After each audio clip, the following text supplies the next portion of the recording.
Good morning. It's Inside Nigeria for October 14, 2021. My name is Bode Gbadebo. Good morning to our viewers. And of course, as usual, I have my co-anchor, Winifred Ogebo. Winifred, good morning. Good morning, Body, and good morning, viewers out there. It's a pleasure to host you on this set of Inside Nigeria. Thank you. Well, today we'll be doing the thing ourselves before Yeah. our guest will be joining us to discuss the International Day of the Girl Child 2021. And of course, later in the program, we'll be joined by Kaduna State Commissioner for Human Services and Social uh, Development later in the program. Well, before that, we'll look at what is on the front page of some national dailies for your delight. And of course, we're starting with Nigeria's most influential newspaper, The Leadership. On the front page of Leadership this morning, 1 year after NSAS protest, police foot drag on reforms. 1 year after NSAS protest, police foot drag on reforms. Police brutality continues amid attacks on stations, facilities. Over 20 police stations attacked, 47 officers killed in 12 months. Winifred, uh, it's 1 year anniversary of the NSAS protest, which took place in October 2020. So soon, how time flies. Yes. Body. But that is not the issue. The issue is what has changed Yes. within a space of 12 Yeah. months, 1 year. We just after the remember a protest. year after, and that what started as a protest, a peaceful one, Yes. eventually was Later hijacked by and miscreants. turned bloody. But notwithstanding the outcome of the protest, just like what leadership is just really investigative. I think this kind of story we need now, at least to keep government on its toes. Exactly. This kind of investigative journalism, because the protest may have come and gone, but nobody remembers that. Look at what the protest was all about, and leadership has actually come out to say 1 year after the NSAS protest, police still foot drag on reforms. And don't forget, Bode, that immediately, of course, the President Muhammad Buhari led government said they were going to change SARS. They actually did, but they came up with another name, SWAT. SWAT. And that did not take off because of protests again. Because of protest, because they said no, it's too sudden, that it's just in nomenclature, they are just changing the name and the operation still continues under SARS. But it's so unfortunate that just like leadership has reported, police still foot dragging on reforms. Well, I think it is important we look at some issues at stake, Winifred. 1 year after, one of the critical demands of the NSAS protesters in 2020 was the immediate disbandment of SARS Yes. as a police unit. And of course, it was done by the police authorities at that time. But unfortunately, despite the disbandment, police brutality and harassment continues. And that is not too good. You know, working in media houses, the papers every day they are washed with news report of brutalities meted at on hapless Nigerians by police every day, and nothing has changed. And I think it's just more of a psychology. That's psychology. If there's any need for police to undergo the psyche or the psychological, exactly, the state of their mind, they believe police is about brutality. Policing is about brutality. When you heard about from brutality and harassment, there's also issue of extortion by the police. Exactly. But then you know that if I'm driving, maybe anything up from 9 p.m., I always have money in my purse to give police at any checkpoint. Unnecessary checkpoint Yes, to because extort they will ask Nigerians. you, they will, of course they will greet you, madam, how far now, anything for your goods. I have to give them something because I have this mindset. I'm scared. What if they turn their gun on me? Apart from that, so I'm always scared. They may not even turn their guns. But I don't know if you have noticed before. If they greet you in one of these unnecessary checkpoints at night, when you are friendly and they see the potentiality of you, greasing their palm, they would laugh at you too. Yes, collect what they want to collect and let you go. Yes, but when they discover you are not too friendly and there is no any possibility of you bringing out your hand from your pocket, that is when they will ask you to open your boots. Exactly. Even just yesterday, I was dropping somebody off, and of course, the policeman helped me to turn very well. Just yesterday afternoon, when I went briefly to see somebody and left office, and he was like, "The sun is hot." It was when I was, and now, the import of what he said dawned on me. Actually, I'd already moved further than that I could have done something to at least soften the sun for him. Winifred, another thing that is of importance is also An attack on police stations. Yes, before we come to that, the NSAS protesters, according to the government, are criminals. And that is in the record book of the government. They have tagged these people as criminals. But And I can they tell even you down on some of them. exactly Close their accounts accounts and the rest of them, stop them from traveling Yes. abroad. But I can tell you for free that the NSAS protesters are not criminals. They're not. We have sons, stars, Responsible Nigerians started the movement. Yes, Davido. Yeah, to call action to police against police brutality and harassment. Femi Falana's son, Faz. And I don't know why the government, So because how of can you intolerance, call will dub them as criminals. Yes, at a point, the protests were hijacked. Yes. The criminals took over in some places, That's exactly what looted people's property, burned down public buildings and institutions, and the rest of them. Yes, those ones are criminals. Yes. They were never NSAS protesters who wanted to call attention to police brutality. So I don't know why government is unable to distinguish between the real protesters and the criminals who hijacked the protest. And in some instances, again, some of those criminals were actually sponsored by people close to the government to stop the protest, because they assumed wrongly that the protest was against the person of President Muhammadu Buhari. Yes, which is but not that so. was exactly what happened. Allegations were rife of a high-ranking politician, somebody in power, who dropped us on these miscreants, and he was even saying, giving them money to just go and cause mayhem. Among these people, what they did was to mingle with these peaceful protesters. In Abo here, in Abuja, they burn people's cars, properties, and the rest of them.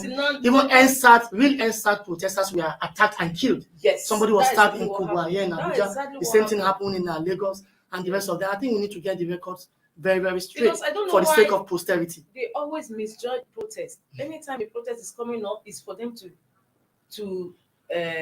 sponsor talks, be on the offensive instead of providing protection for protesters. There are always peaceful protesters. And that's what is causing a frequent confrontation between the Nigerian police and members of the Islamic movement in Nigeria, the Shiites. Place in Lagos, and there was nothing like that under the Jonathan administration. Yes, Occupy Nigeria. Even the protest against the removal of fuel subsidy, that was Occupy Nigeria. Yes. No confrontation. So maybe it's a function of tolerance or otherwise on the part of the government. We need to change for the better. We really need to. Something unfortunate again is the continued attack on policemen, security men, and police formation in the southeast by armed gangs and criminals. It's really, really sad. And I hope that the police too, on their own, we step up and clamp down on these hoodlums. Criminals, exactly. Instead of clamping down on innocent Nigerians. It's condemnable because you cannot continue to have, because police actually are made to protect, ensure maintenance of law and order. So you cannot have a station whereby hoodlums, the police station, their apparatus where they are supposed to function from, and hoodlums are setting them ablaze and killing police. No, it's condemnable. Every right-taking Nigerian condemn this action. So police on its own have to wake up and rise up to the occasion to clamp down on them too. Yes. All right, Winifred, let's look at what is on the front page of our sister publication, The National Economy. Yes, The National Economy. It says, inflows from private sector hold aids for Nigeria's 5-year 350 trillion naira development plan.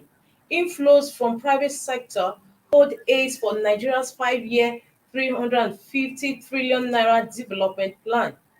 And on the right, it says, as federal government targets massive infrastructure revolution. Well, this is very, very humongous amount of money and ambitious plan as it is. If you look at 350 trillion naira as it is, that is about budget of Nigeria for the next 20 years. Oh, yes. Private sector. How viable is the Nigerian economy for the private sector to thrive and be able to produce that money? Exactly. What is the government plan? The government must create the enabling environment for businesses to thrive so that the organized private sector will be able to actually make a critical contribution to that development plan, which is just a short-term plan, 5 years for the development of our economy. But that has become a rhetoric. You keep saying that, we'll make the environment. Well, let's keep our fingers crossed and see if they will do it at least for once. But even in the federal capital, right here under the federal capital territory, private sector, they cannot try because of so much conflicting taxes. That's another area the government Taxes, need to they've been look complaints and into complain. So how multiple do you not taxation. exactly right here in FCT? So how can you expect such private sector businesses And I to think that thrive? even offends the spirit of ease of doing business. Yes, So government needs it to look does. into a lot of things, get its priorities right, harmonize its policies, and I can tell you this is achievable in the next 5 years as envisaged. And targeting massive infrastructure, Mm. yes, will be a game changer It should be. because It should be. infrastructure is critical to business It should be. But it is what we are saying. It all still boils down to political will to do it. or to do it. You understand? When there is a will, there is a way. When there is a will, there is a will. I don't know. No, not according to Winifred. It's a popular. There's It's a popular way. saying. All right, Winifred, we need to go on a short break. When we come back, we will continue dissecting the leading front page stories of some national dailies. We'll be back shortly.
Inside Nigeria, keeping you informed on what matters.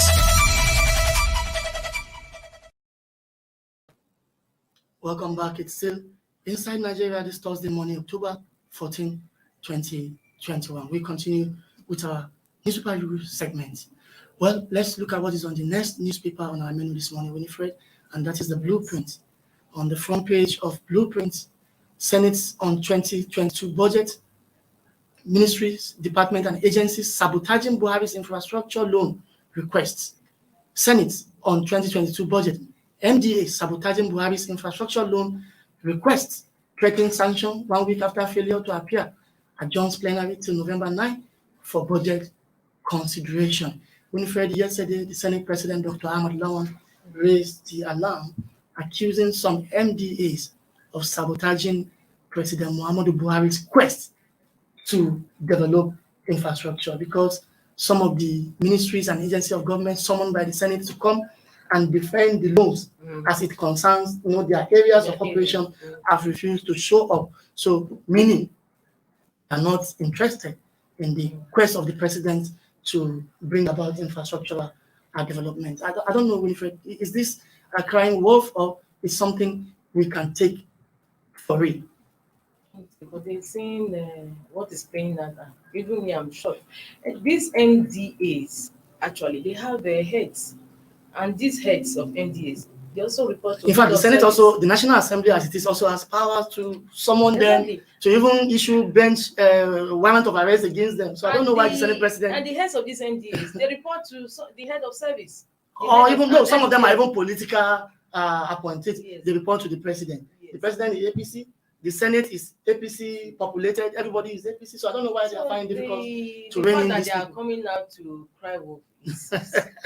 But as a matter of why it beats my imagination that these are people that you can actually summon to appear before you, not that you come to the outside, to the media and start shouting, crying wolf that they are the ones sabotaging. There's so much that we are not doing, honestly. It's like we are playing to the gallery that they are the ones. But at the end of the day, what have you done to rein in these heads of MDAs? What have you done? Have you drawn the attention of the Secretary for Government of Federation, even head of service, because they report to somebody, even the chief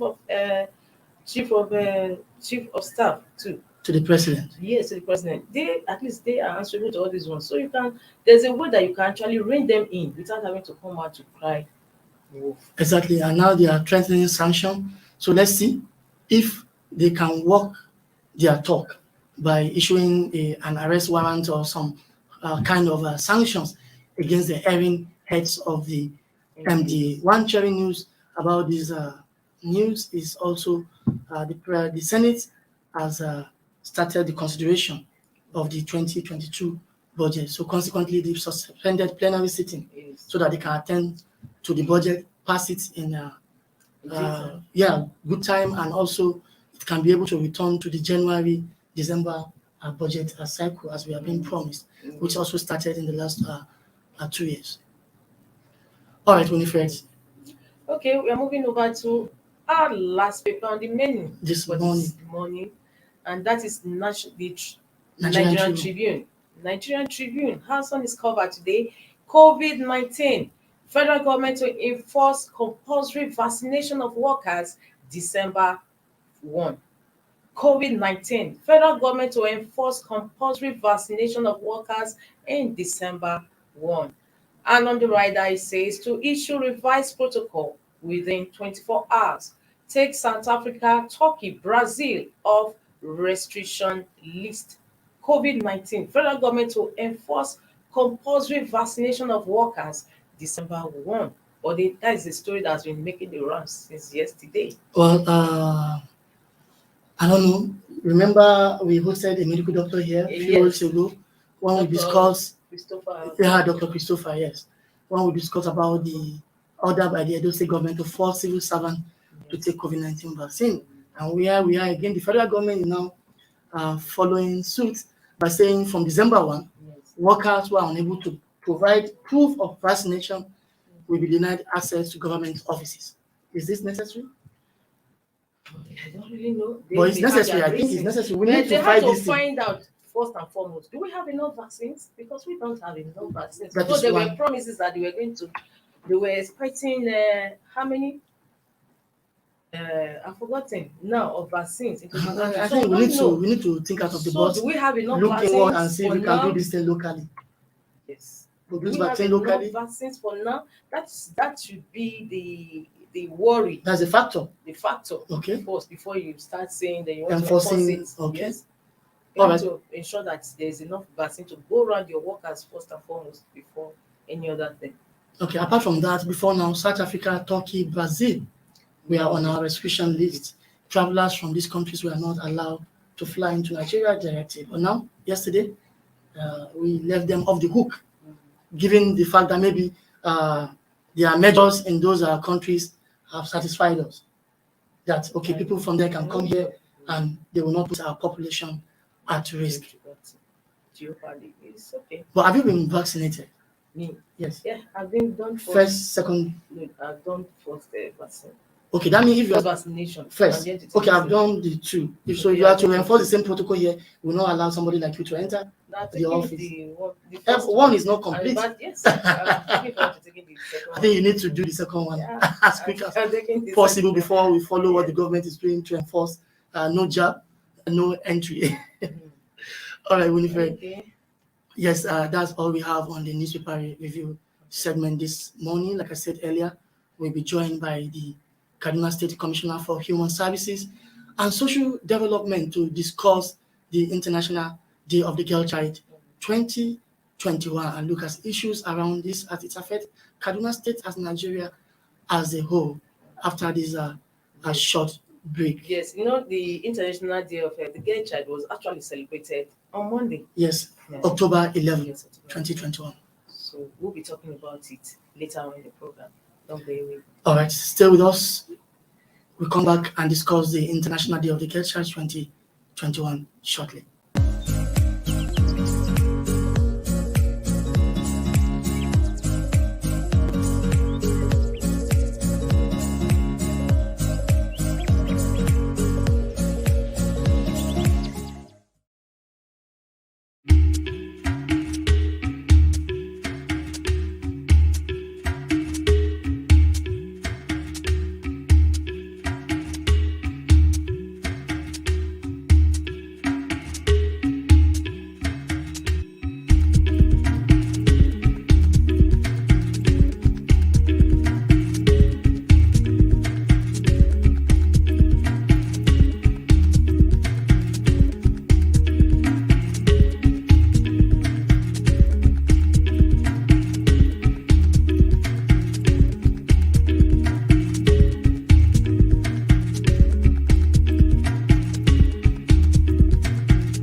Inside Nigeria, keeping you informed on what matters.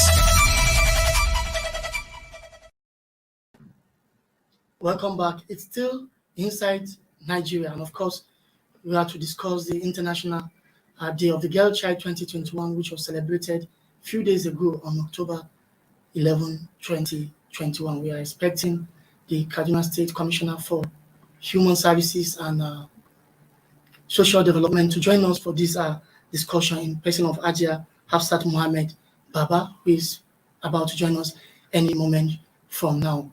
Winifred, the theme for the year is Digital Generation, Our Generation. Yes. And it has been discussed that there is a huge gap, digital divide between the girls and the boys. What do you think is responsible for that? The girls are The reasons backward are all not, the time? no, not that they are backward. There's a huge gap in the sense that because of our cultural beliefs, so that has further helped to create that divide between the girl child and the boy child. That's why you're talking about digital generation. Of course, but they were in the digital era now. Yeah, and digital you know what age. that means. And this digital age, much is expected of everybody, of both sexes, All right. both the male child and the female child. All right. In 2021, the Generation Equality Forum launched a 5-year commitment for bolder solution to gender inequality, just as the world entered the second year of COVID-19 pandemic. While the pandemic has accelerated digital platform for learning, earning, and connecting, some 2.2 billion people below the age of 25 still do not have internet access at home. Girls are more likely to be cut off. The gender gap for global internet users grew from 11% in 2023 to 17% in 2019. In the world least developed countries, it hovers around 43%. But the gender digital divide is about more than connectivity. Girls are also less likely than boys to use and own devices and gain access to tech-related skills and jobs.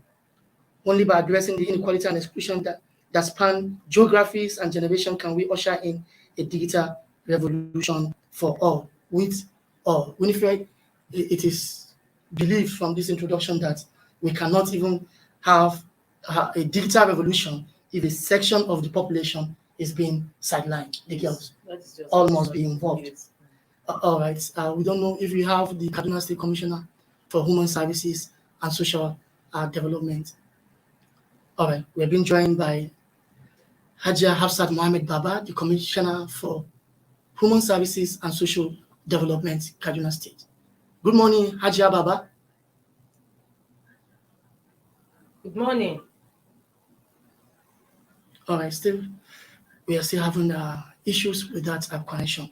Winifred, cultural beliefs and some societal factors are also factors militating against the education of the girl child, because the development of the girl child, the emancipation of the girl child. yes, it is, because just like what we were talking about, this digital era, parents too, because of cultural belief, is more likely to provide digital platforms for the boy child than the female child. So the male child will continue to have more advantages over the girl child. That is just what's going on for the. So it means there must be concerted effort by all stakeholders, governments, NGOs, and the rest of them to make sure that the girl child is actually emancipated to come at par with their male counterparts. You still find situations whereby for the underprivileged in our society today, in Nigeria, they will always, if there is a choice for them to sponsor to school, it's always the boy child. So it's called that the girl child is always at a disadvantage. They will rather encourage the boy child to go to school to further his education than the girl child. So, in fact, the girl child in the first place need to even be enrolled in school before we can even talk about digital, emancipation and participation. Well, I don't know.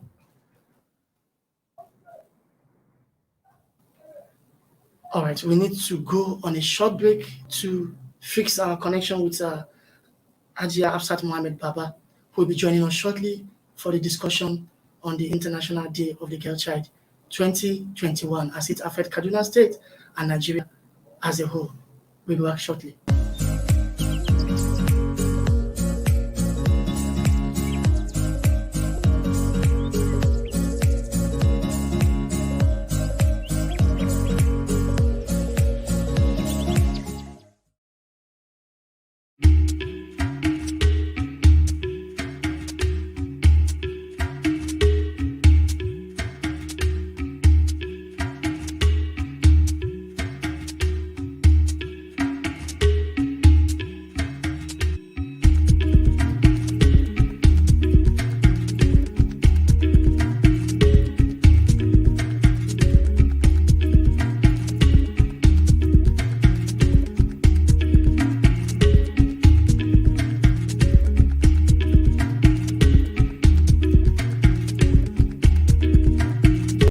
Inside Nigeria, keeping you informed on what matters. All right, we now have Ajia Hafsat Mohammed Baba, Commissioner for Human Services and Social Development, Kaduna State, joining us this morning to discuss the International Day of the Girl Child 2021. Good morning, Ajia Baba. Good morning.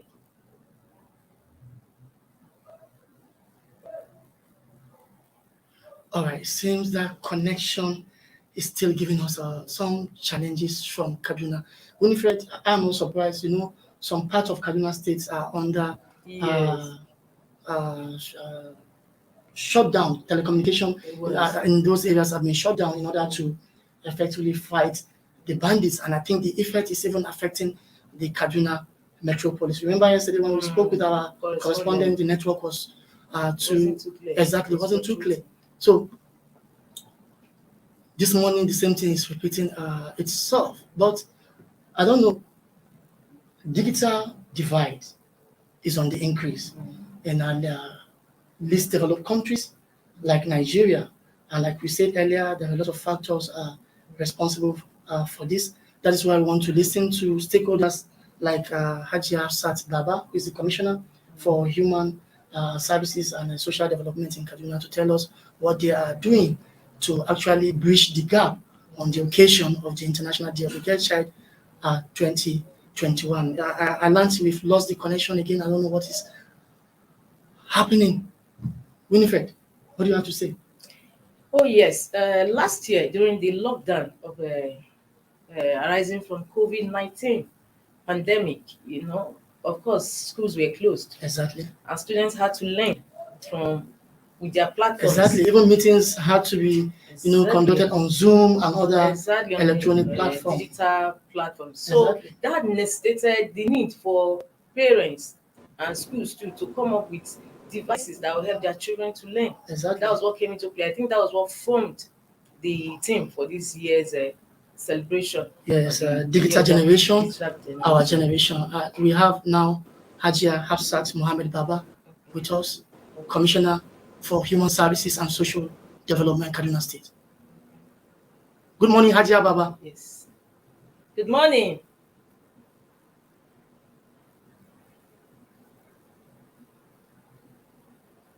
All right, it's like Hajia cannot hear us. Yes. Hajia, can you hear us?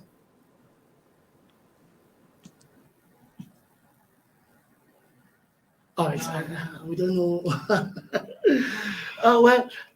Whether they don't want us to talk to a fellow woman on the occasion of the International Day of the Girl Child. And of course, we have a lot of things to discuss with her. Kaduna is one of the few states in Nigeria where you have a female deputy governor. Oh, yes. Kaduna, Rivers, and part of the 6 states. 2 female deputy governors. I wanted to ask her to tell us what impact is the deputy governor having on impact on Kaduna governance and the inspiration for the fellow women in the Kaduna cabinet. All these things, in one way or the other, will also inspire the girl child and to aspire. I also find that too, but apart from that, what they are doing for the girl child, because we have so many out of school children now in the country. I think Nigeria has the highest out of school children, and the girl child is in the majority. So we want to find out what they are doing too to also take care of this girl child enrollment in Kaduna State. Okay, Winifred, I think we need to go on another short break to fix this for the last time. Then we'll come back to discuss with Kaduna State Commissioner for Human Services and Social Development, Hajia Hafsat Mohammed Baba. We'll be back shortly.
Inside Nigeria, keeping you informed on what matters.